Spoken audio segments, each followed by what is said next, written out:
এই পৃথিবীতে এমন একজন মানুষ আছেন যিনি সাধারণ কোনো মানুষ নন। আল্লাহর বিশেষ ইজাজতে তাকে দেওয়া হয়েছে এমন এক জ্ঞান, যে জ্ঞান সময়ের সীমা মানে না। তাকে আল্লাহ ভবিষ্যতের এবং অতীতের এমন কিছু রহস্য জানিয়েছিলেন যা অন্য কাউকে জানায়নি। তিনি সময়ের গণ্ডি অতিক্রম করতে পারেন এবং ইতিহাসের প্রতিটি যুগে রেখে গেছেন তার অদৃশ্য উপস্থিতি।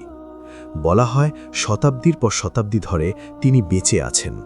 মানুষ তাকে দেখেছে, তার সাথে কথা বলেছে, কিন্তু বুঝতেই পারেনি যে সে ছিল এক রহস্যময় সত্তা। তিনি হঠাৎ এসে মানুষের সাহায্য করেন, তারপর আবার অদৃশ্য হয়ে যান। কখনো তিনি নিজের আসল রূপে আসেন না, বরং এমন কারো রূপে আসেন যাকে আপনি চিনেন এবং বিশ্বাস করেন। হয়তো আপনিও কোনো একদিন তার সাথে দেখা করেছেন, কিন্তু বুঝতেই পারেননি। কিন্তু প্রশ্ন হচ্ছে, কি সেই রহস্য যার কারণে তিনি আজও জীবিত? এখন তার বয়স কত? তিনি কি একজন নবী, নাকি একজন ফেরেশতা, নাকি তিনি সম্পূর্ণ অন্য কিছু? আজকের এই ভিডিওতে আমরা যাত্রা শুরু করব ইসলামের সবচেয়ে রহস্যময় ব্যক্তিত্বের জীবনের পথে, যার নাম খিজির আলাইহিসসালাম। তাই অনুরোধ করব, ভিডিওটি শেষ পর্যন্ত দেখুন, কারণ এই গল্প আপনার চিন্তাধারাকেও বদলে দিতে পারে। চ্যানেলটি সাবস্ক্রাইব করতে ভুলবেন না। তাহলে চলুন এই যাত্রা শুরু করা যাক। কথিত আছে, পৃথিবীর সবচেয়ে অন্ধকার মুহূর্তে যখন একজন মানুষ সম্পূর্ণ অসহায় হয়ে পড়ে এবং সব পথ বন্ধ হয়ে যায়, ঠিক তখনই নীরবে উপস্থিত হন এক রহস্যময় ব্যক্তি। নাম তার খিজির আলাইহিসসালাম। তিনি আসেন কোনো পরিচয় ছাড়াই, কোনো ঘোষণা ছাড়াই, কখনো একজন সাধারণ পথিকের রূপে, কখনো একজন অপরিচিত সাহায্যকারীর বেশে। হয়তো আপনার জীবনেও এমন কেউ এসেছিল, একজন অচেনা মানুষ যে আপনাকে এমন একটি উপদেশ দিয়েছিল যা আপনার পুরো জীবন বদলে দিয়েছে। আপনি তাকে সাধারণ মানুষ ভেবেছিলেন, কিন্তু সে হঠাৎ করেই অদৃশ্য হয়ে গেছে, রেখে গেছে শুধু প্রশ্ন আর বিস্ময়। এটি কোনো কল্পকাহিনী নয়, বরং এমন একজন বাস্তব ব্যক্তিত্বের গল্প যার উল্লেখ রয়েছে কোরআনের গভীরে, বিশেষ করে সূরা আল কাহাফের সেই রহস্যময় যাত্রায়, যেখানে একজন মহান নবীও তার কাছ থেকে জ্ঞান অর্জনের জন্য ছাত্র হয়ে গিয়েছিলেন। অথচ কোরআনে তার নাম সরাসরি বলা হয়নি, শুধু ইঙ্গিত দেওয়া হয়েছে তার অসীম জ্ঞান, ধৈর্য এবং আল্লাহর পক্ষ থেকে প্রাপ্ত বিশেষ রহস্যের। তার জন্ম কবে, কোথায়, এটি আজও রহস্যে ঘেরা। কেউ বলেন তিনি হযরত আদম আলাইহিসসালামের ছেলে কাবিলের বংশধর, কেউ বলেন তিনি নূহ আলাইহিসসালামের পুত্র সামির বংশ থেকে এসেছেন। আবার কিছু বর্ণনায় বলা হয় তিনি এবং জুলকারনাইন ছিলেন খালাতো ভাই। আমাদের প্রিয় নবী হযরত মুহাম্মদ সাল্লাল্লাহু আলাইহি ওয়াসাল্লাম বলেছেন, তাকে আল খিজির বলা হয় কারণ তিনি যখন শুকনো মৃত ঘাসের উপর বসতেন, তখন তা আল্লাহর ইজাজতে সবুজ হয়ে জীবিত হয়ে উঠত। এছাড়াও খিজির শব্দের অর্থ সবুজ। এটি ছিল তার সাথে থাকা এক অলৌকিক নিদর্শন। শতাব্দীর পর শতাব্দী পেরিয়ে গেলেও তার অস্তিত্ব নিয়ে আলোচনা থামেনি। অনেকেই বিশ্বাস করেন তিনি এখনও জীবিত আছেন, আমাদের এই পৃথিবীতেই, আমাদের মাঝেই কোথাও, কিন্তু আমরা তাকে চিনতে পারি না। তিনি দেখেন, তিনি জানেন, কিন্তু নিজেকে প্রকাশ করেন না, কারণ তার দায়িত্ব সাধারণ নয়। তার কাজ আল্লাহর গোপন পরিকল্পনার অংশ। তবে একটি সত্য চিরন্তন, আল্লাহ কোরআনে বলেছেন প্রতিটি প্রাণীকেই মৃত্যুর স্বাদ গ্রহণ করতে হবে। তাহলে প্রশ্ন হল, তার রহস্যময় জীবনের শেষ কোথায়? তিনি আসলে কে, এবং কেন তার গল্প আজও মানুষের হৃদয়ে এক অমীমাংসিত রহস্য হয়ে বেঁচে আছে? মজার বিষয় হল, কিভাবে সম্ভব যে খিজির আলাইহিসসালাম এত দীর্ঘ সময় ধরে জীবিত আছেন? এই প্রশ্ন শতাব্দীর পর শতাব্দী ধরে মানুষকে ভাবিয়েছে, আর অনেক ইসলামী উলামা এই বিষয়ে বিভিন্ন ব্যাখ্যা দিয়েছেন। তাদের মতে খিজির আলাইহিসসালামের দীর্ঘ জীবনের রহস্য সাধারণ কোনো বিষয় নয়, বরং এটি আল্লাহর বিশেষ ইচ্ছা এবং গোপন পরিকল্পনার অংশ। বিভিন্ন রেওয়ায়াতে বর্ণিত আছে যে খিজির আলাইহিসসালামের একজন বন্ধু ছিলেন, যিনি একজন ফেরেশতা। একদিন খিজির আলাইহিসসালাম সেই ফেরেশতার কাছে জানতে চাইলেন কিভাবে দীর্ঘ জীবন লাভ করা যায়। তখন সেই ফেরেশতা তাকে বললেন, পৃথিবীর এক অজানা স্থানে লুকিয়ে আছে আবে হায়াত, জীবনের সেই রহস্যময় জল যা পান করলে আল্লাহর ইজাজতে দীর্ঘজীবন লাভ করা সম্ভব। এরপর শুরু হয় এক রহস্যময় যাত্রা। বলা হয় খিজির আলাইহিসসালাম সেই আবে হায়াতের সন্ধানে বের হন এবং অবশেষে অন্ধকারে লুকিয়ে থাকা সেই জীবনের জল খুঁজে পান। তিনি তা পান করেন, কিন্তু তার সঙ্গী জুলকারনাইন সেই জল খুঁজে পাননি। এই কারণেই বিশ্বাস করা হয় খিজির আলাইহিসসালাম আজও জীবিত আছেন, তবে আমাদের মতো সাধারণ জীবনের নিয়মে নয়। তার জীবন সম্পূর্ণ ভিন্ন, রহস্যময় এবং আল্লাহর বিশেষ ব্যবস্থার অধীনে। তিনি আমাদের মতো নিয়মিত খাদ্য বা পানির প্রয়োজন অনুভব করেন না। তার অস্তিত্ব এই দুনিয়ার সাধারণ নিয়মের বাইরে, এক বিশেষ রুহানি বাস্তবতার মধ্যে। অনেক রুহানি আলেম আরও বলেন, খিজির আলাইহিসসালাম এবং ইলিয়াস আলাইহিসসালাম এমন এক বিশেষ অবস্থায় আছেন যেখানে সময় এবং স্থান তাদের সীমাবদ্ধ করতে পারে না। আল্লাহর ইজাজতে তারা পৃথিবীর বিভিন্ন স্থানে উপস্থিত হতে পারেন, মানুষের সাহায্য করতে পারেন এবং আবার অদৃশ্য হয়ে যেতে পারেন। কখনো তারা সাধারণ মানুষের রূপ ধারণ করেন, মানুষের মাঝে মিশে যান, কিন্তু কেউ বুঝতেই পারে না তাদের প্রকৃত পরিচয়। বলা হয় তারা শুধু তখনই মানুষের সামনে আসেন যখন কেউ সত্যিই কঠিন পরীক্ষার মধ্যে থাকে, যখন কারো সাহায্য আল্লাহর পরিকল্পনার অংশ হয়ে যায়। কিছু সুফি আলেম মাকামে খিজির নামে একটি বিশেষ রুহানি অবস্থানের কথা উল্লেখ করেছেন। তারা বলেন, কোনো ব্যক্তি যদি আল্লাহর প্রতি গভীর আনুগত্য, ধৈর্য এবং আত্মশুদ্ধির মাধ্যমে সেই স্তরে পৌঁছতে পারে, তাহলে সে আল্লাহর ইজাজতে খিজির আলাইহিসসালামের কাছ থেকে সরাসরি জ্ঞান লাভ করতে পারে। কারণ খিজির আলাইহিসসালামের কাছে রয়েছে আল্লাহর দেওয়া বিশেষ জ্ঞান, যাকে বলা হয় ইলমে লাদুনি, এক এমন জ্ঞান যা কোনো বই, শিক্ষক বা সাধারণ শিক্ষার মাধ্যমে অর্জন করা যায় না। এটি সেই জ্ঞান যা আল্লাহ সরাসরি তার নির্বাচিত বান্দাদের অন্তরে দান করেন। এই জ্ঞানের মধ্যে লুকিয়ে আছে এমন সব রহস্য যা সাধারণ মানুষের বোধের বাইরে। অতীতের গোপন সত্য, বর্তমানের অদৃশ্য কারণ এবং ভবিষ্যতের সম্ভাব্য পরিণতি। আর এ কারণেই খিজির আলাইহিসসালাম আজও ইসলামের ইতিহাসে সবচেয়ে রহস্যময় এবং বিস্ময়কর ব্যক্তিত্বদের একজন হিসেবে পরিচিত। এটি সম্পূর্ণই আল্লাহর দান এবং রাহমাত, যা তিনি তার বিশেষ বান্দাদের মধ্যে যাকে ইচ্ছা দান করেন। অনেক ইসলামী বর্ণনায় বলা হয়, খিজির আলাইহিসসালামকে এমন এক জ্ঞান দেওয়া হয়েছে যা সাধারণ মানুষের জ্ঞানের সীমার বাইরে। কিছু রেবায়াতে উল্লেখ আছে, পৃথিবীতে 4 জন মহান ব্যক্তি এখনও জীবিত আছেন, যারা আল্লাহর ইচ্ছায় তার সৃষ্টির জন্য রহমত ও সুরক্ষার মাধ্যম হিসেবে রয়েছেন। তাদের মধ্যে 2 জন পৃথিবীতে, খিজির আলাইহিসসালাম এবং ইলিয়াস আলাইহিসসালাম, এবং 2 জন আকাশে, ঈসা আলাইহিসসালাম ও ইদ্রিস আলাইহিসসালাম।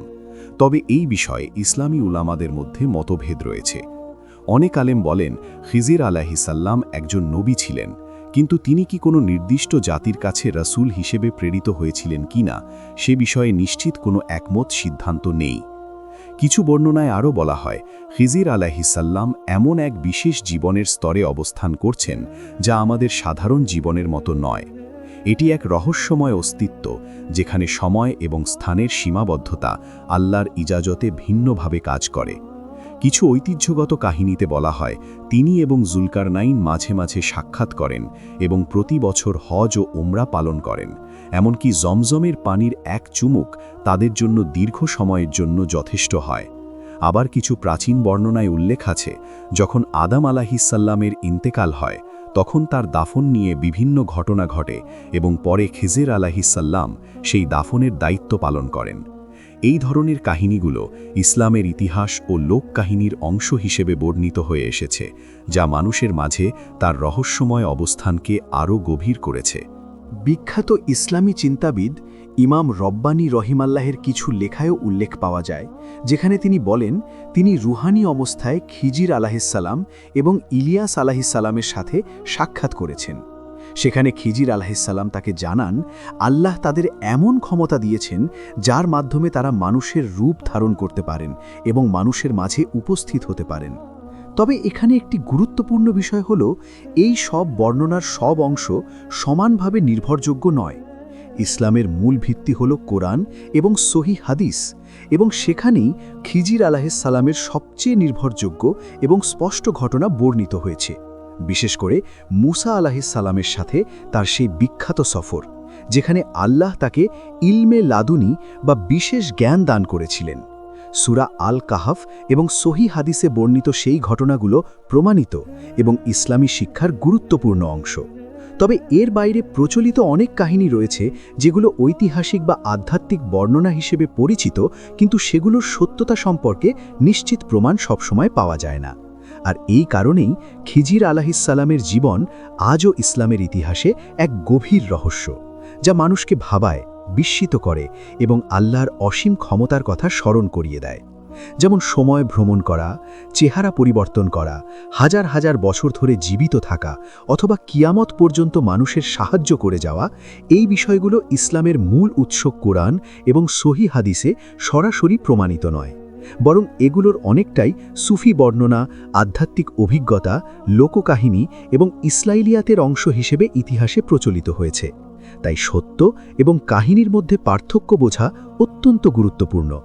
খিজির আলাহিসাল্লামের শামের বংশ থেকে হওয়া, জুলকারনাইনের আত্মীয় হওয়া, আবে হায়াত পান করা, হজরত আদম আলাহিসাল্লামের দাফন করা অথবা প্রতিদিন রাতে কোনো রহস্যময় স্থানে সাক্ষাৎ করা, এসব বিষয় কোরআন বা সহি হাদিস দ্বারা নিশ্চিতভাবে প্রমাণিত নয়।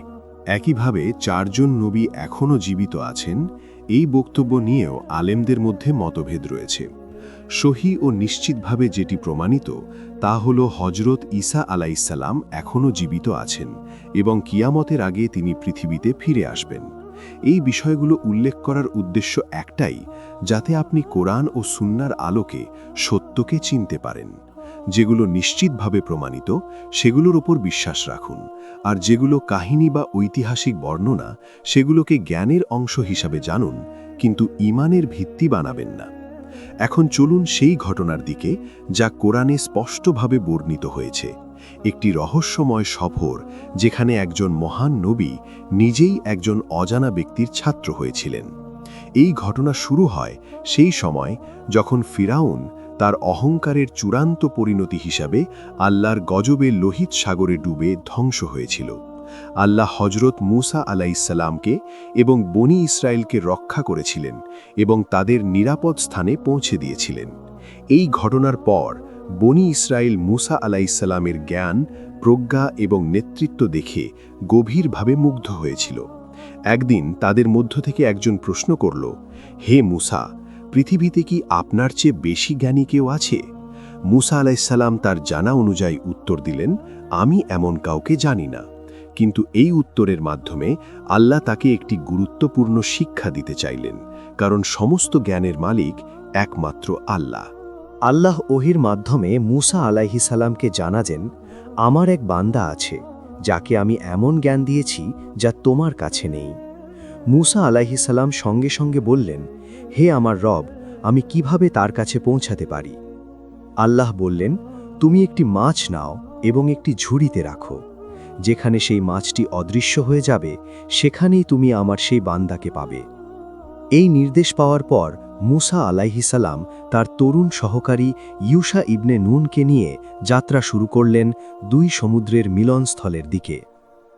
অনেক দীর্ঘ পথ চলার পর তারা একটি বড় পাথরের পাশে বিশ্রাম নিলেন এবং সেখানে ঘুমিয়ে পড়লেন। ঠিক সেই সময় আল্লাহর ইজাজতে মৃত মাছটি জীবিত হয়ে উঠল এবং অলৌকিকভাবে সমুদ্রের দিকে চলে গেল। ইউশা এই দৃশ্য দেখেছিলেন, কিন্তু পরে তা মুসা আলাইহিসাল্লামকে বলতে ভুলে গেলেন। তারা আবার যাত্রা শুরু করলেন। কিছু দূর যাওয়ার পর মুসা আলাইহিসাল্লাম বললেন, আমাদের খাবার নিয়ে আসো, আমরা খুব ক্লান্ত। তখন ইউশার হঠাৎ মাছের কথা মনে পড়ল এবং তিনি বললেন, আমি সেই পাথরের কাছে মাছের কথা ভুলে গিয়েছিলাম, শয়তান আমাকে ভুলিয়ে দিয়েছিল। মাছটি আশ্চর্যজনকভাবে সমুদ্রে চলে গেছে। এটি শুনে মুসা আলাইহিসাল্লাম আনন্দিত হয়ে বললেন, এটাই তো সেই স্থান যা আমরা খুঁজছিলাম। তারা আবার সেই পাথরের কাছে ফিরে গেলেন।